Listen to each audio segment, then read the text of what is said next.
Hey everybody, welcome to this episode of Coffee with John. Looking forward to talking with Vanessa, Errecarte. Vanessa, it's great to connect with you, CEO of your business and uh, educator, author, speaker, and we're talking about branding. We're talking about your book, Valuable and Visible, Redefining Personal Branding by Leading with Impact over Image. Okay, so if someone were to go to your website, they're going to see that it says, everyone says personal branding is about you. Everyone is wrong. All right, let's start there. Thanks for being on the show. I love talking about branding and impact. So kind of unpack this for us. Absolutely. Well, thanks for having me. It's great to have you or be on the show, I should say. And I feel very passionate about this topic because we have gotten it all wrong, and it's been a slow creep over the last 10, 15 years. And it's because only about 1% of people post online more than once a week. And we see that, and I think we get personal branding confused with the influencer. So influencers, they have a full-time job online. Their job is to get a whole bunch of followers and trade posts for money. And that's a whole career. And again, a full-time job. Personal brands are much different. Personal brands, when the concept was introduced, were supposed to be like corporate brands, where the brand is an ability to relate to the people you help. For the corporate brand, that's probably a paying customer. For the politician, that's a voter, so on and so forth. Nonprofits, it's a donor.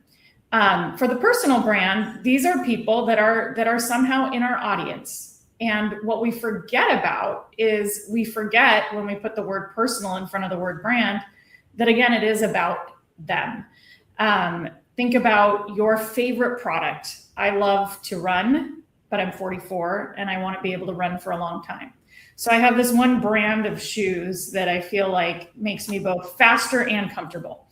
And I think it's going to make me be able to run for a while. You know, it's going to protect my shins from shin splints, all that. So when those wear out, I know in my mind already exactly what I want. And that's the pull marketing effect. And so we can treat personal branding as a discipline, just like we teach corporate branding. So I teach corporate branding and digital marketing at the UC Davis Graduate School of Management. And we teach those classes as a rigorous discipline. And so then I launched a class called personal branding, and I approach it the same way. It's not about what do we think, make up this 3-minute me or whatever. It's a whole framework of sets of how do we become memorable to the people that we want to pull marketing effect with, but in turn also, how do we become memorable based on what we can give to those people, the value we can offer. Okay, so how do we do that? What do we do to make an impact, right? Because I think one of the things that you're talking about is, why should, I think a question people ask is, why should they be paying attention to us? Impact's got to feel and be personal.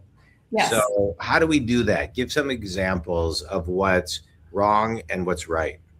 Sure. Well, first, instead of going inward and saying, what do I want people to know about me? Or what is this thing that I know that I can explain really, really well? If you're able to picture someone in front of your face right now that you can help with something. Right there, that's already going to reframe things a little bit for you, because you may think of your explanation in a bit of a different way, right?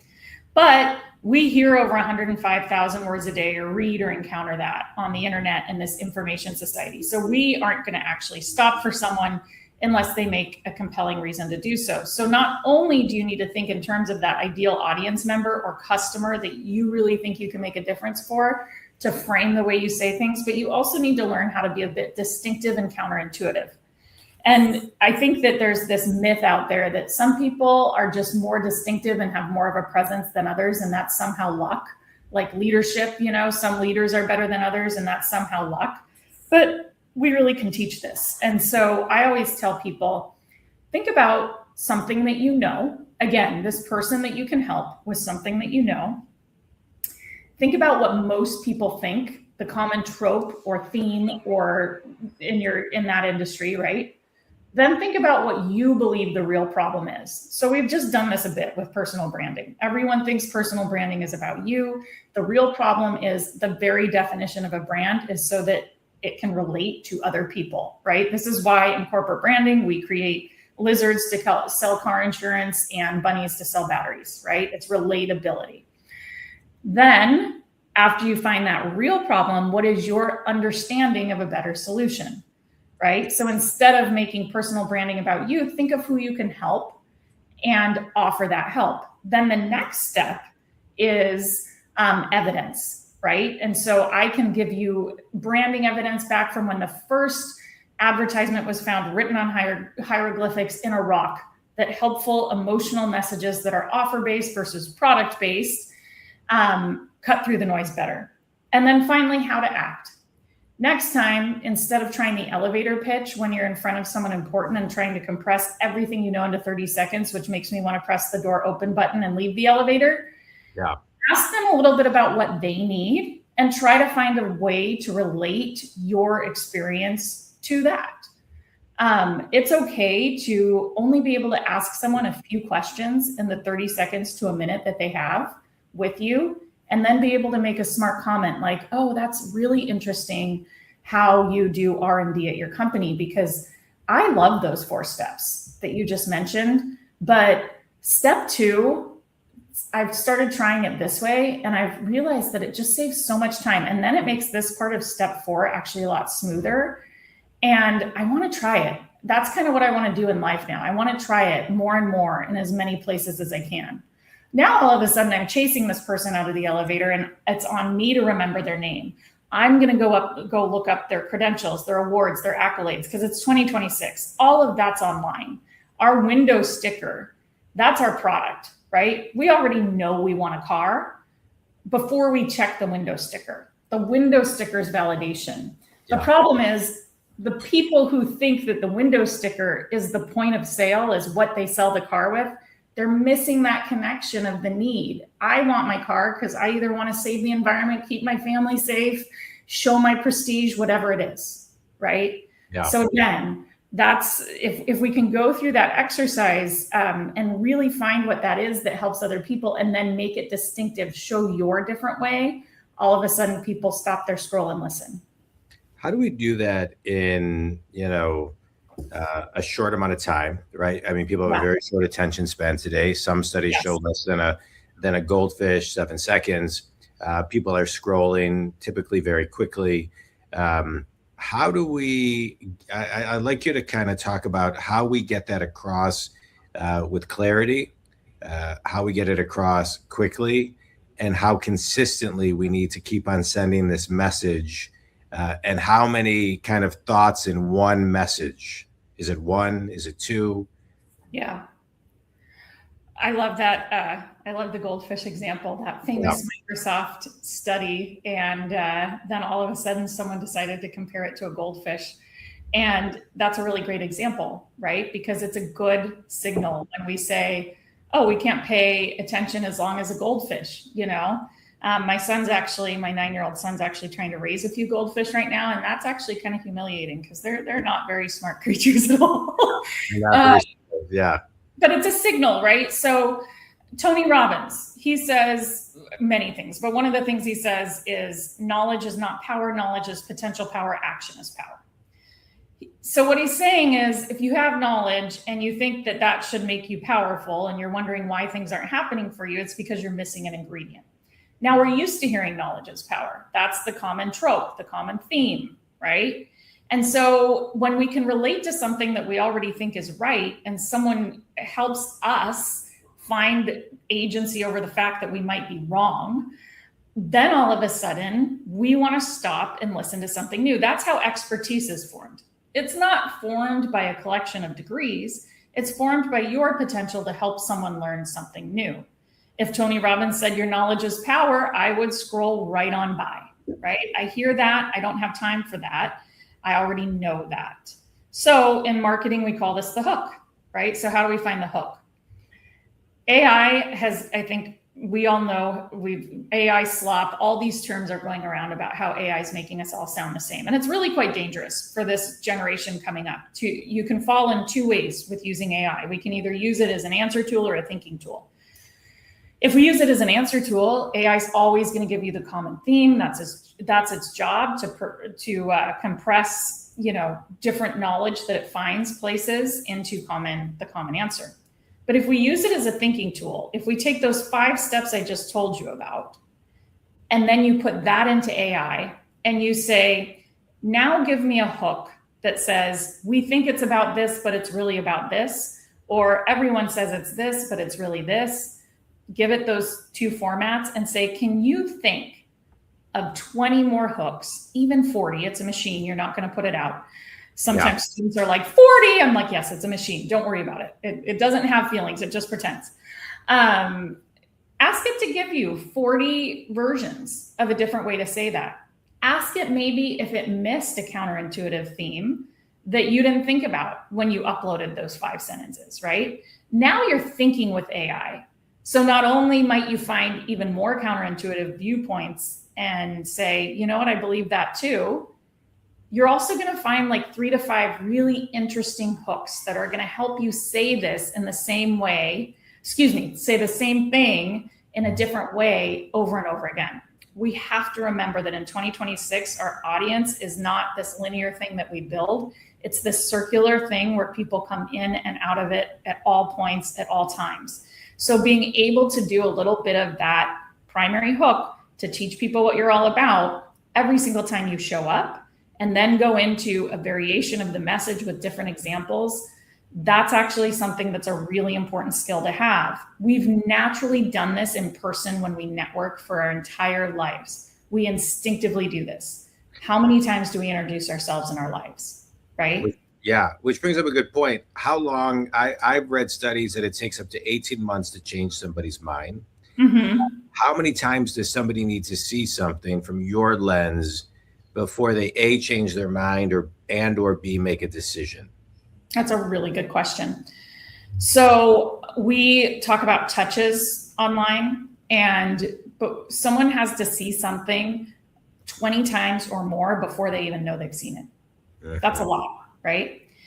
And so by the time you get to the point where you're consciously receiving these messages, you, as the person putting the message out there, have already told someone the same thing 20 times.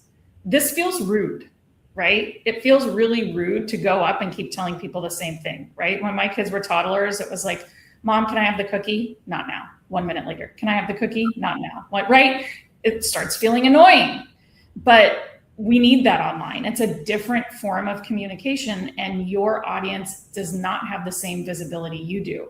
We also have frequency scores online, which means how many times a day do people see something. In digital marketing, I always tell people, you don't need to worry about an ad being annoying until that frequency score goes up to 3 or even 4, depending on the product. Yeah. Because again, are people really consuming what they see, right? Yeah. So you're right. It does take a while. And then as far as actually learning the message, consuming the message, right? Then you have even more of a challenge ahead of you. Yeah. And so let's talk about, you've mentioned noise and signal and things of that nature. It's noisy out there. It's noisy. And so how do you separate yourself today? I hear what you're talking about, making an impact, and I do my best to really kind of have meaningful and impact things. I know I follow a lot of people that I feel do that, but there's so much content. There's so many people doing it. How do you capture an audience today, right? That is going to stick around and not get bored with what you're doing. Do you have a circle of good friends and family in your life? Yeah. Yeah. And when you want something, when you really need something, you probably know which one of those people you can call for what, right? Yeah. And they're going to be there. And so again, I always say, what would you do in real life? Because we totally lost that. That's why our definition of personal branding is so muddied these days, and why I'm trying to redefine it for people. So this is no different online. when you have an audience, we all think that the bigger audience is better, but we're thinking about influencers. When we are seeking to form an audience online, it's an extension of our in-person networking. Because really the reason why a professional should be to increase the shelf life of their information, right? So you and I right now, if we were talking person to person in a room, I could try to be as interesting as I could.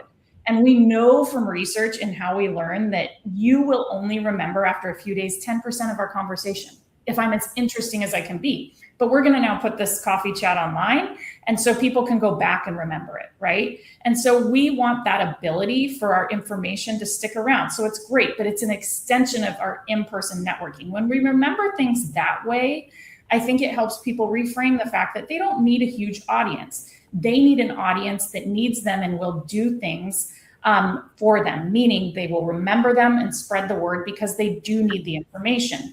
That creates the secondary effect of that hiring manager that may be out there ready to hire someone or ready to give someone a promotion, or that client pipeline that's seeing these messages and all of a sudden it's like those running shoes. When they need help, they already have this person in mind.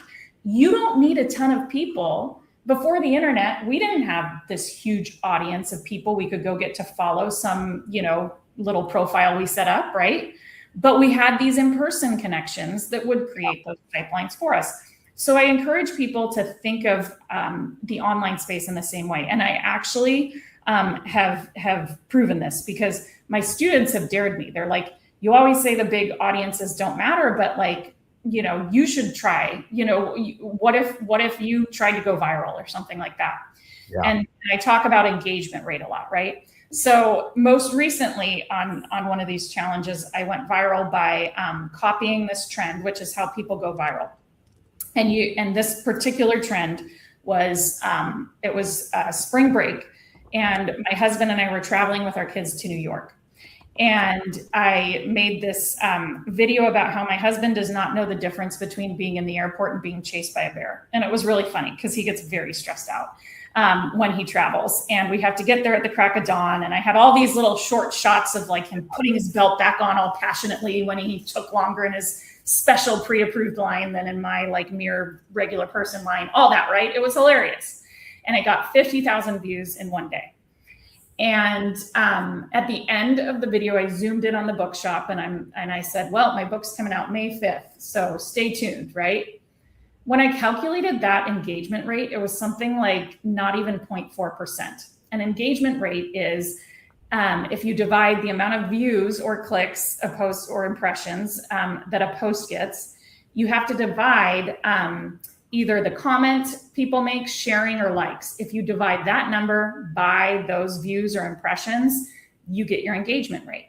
And so I always tell people, when you think about your content that works the best, it needs to have a high engagement rate. Now, normally on my posts, I have a 4 to 10% engagement rate, or even more sometimes. And so when my book came out, who do you think bought it? The people that wanted to go laugh at my husband and I? No. And if I'm not going to show up every day and spend 3.5 hours making a 30-second hilarious video that couple humor, right? A lot of those people, they don't care anymore, and so again, if I have an audience of 10 people and 2 are going to say, I want her book when it comes out, versus an audience of 100 people, and they're all saying, I'm going to wait till she says something else funny to pay attention to her, I'm better off with that smaller audience. Yeah. So again, thinking of those metrics of an audience is not so important, but actually the engaged person that you can find, that's what's important online too. It's the same as in real life, right? We know pretty quickly when we're sitting across from someone, if it's someone that we want to keep around, or if it's someone that, isn't going to do many favors, right? Yeah. All right, good. That's, I think all that is really helpful. All right, quick speed round. One sentence someone's going to get, a sentence description of what someone's going to get from reading your book. You are going to get away in 1 to 3 hours a week to approach personal branding in a way that is palatable and does not make you cringe, and open some doors for you while you help others at the same time. All right. A book that's made a big impact on you. Oh, a book that's made a big impact on me? Yeah. Oh gosh, That's a hard question. Okay, speed round. I love the book. I love The Help, actually. I think it teaches us so much about society, how to treat people. I love teaching my kids with it. I love that. All right, good. If you could have coffee with anyone living or dead, who would it be and why? Ooh, I want to have coffee with my grandpa who died when I was 8 years old. That would be good. Best piece of wisdom you've ever received? Best piece of wisdom I've ever received, it's all going to be okay. I pass that around to my students all the time too. Good. Finish this sentence. One thing everybody needs to do to make a bigger impact with their marketing is? Don't worry so much about what's in it for you. Great. Tell everybody where they can buy your book, learn more about you, and connect with you, Vanessa. Where most books are sold, Amazon, Barnes and Noble, etc. And I have a website called vanessaerrecarte.com, and I'm sure that'll be in the notes somewhere. That's where you can go find more, not only about the book, but little pieces of quick knowledge bites to help you on your branding journey. It's great. Vanessa, I can't thank you enough. Think community, I want to just recap a couple things. Know your ideal client and make an impact and spend some time figuring out what that means to you. It's so important. Vanessa, I appreciate it. All the best to you and your business and your book. Marketing, I think, and branding is one of the most important things that we can all do. And we got to make sure that we're doing it the right way, so we have a longer shelf life in this noisy, place that we're all trying to build our brand. So thanks for giving us some highlights to think about today. I appreciate it. Thank you, John. And thank you for all the highlights that you give to us. Thanks. All right. You can read Vanessa, give me your website one more time. vanessaerrecarte.com. All right. And you can reach me at johndwoskin.com. Thanks, everybody. Thanks, Vanessa.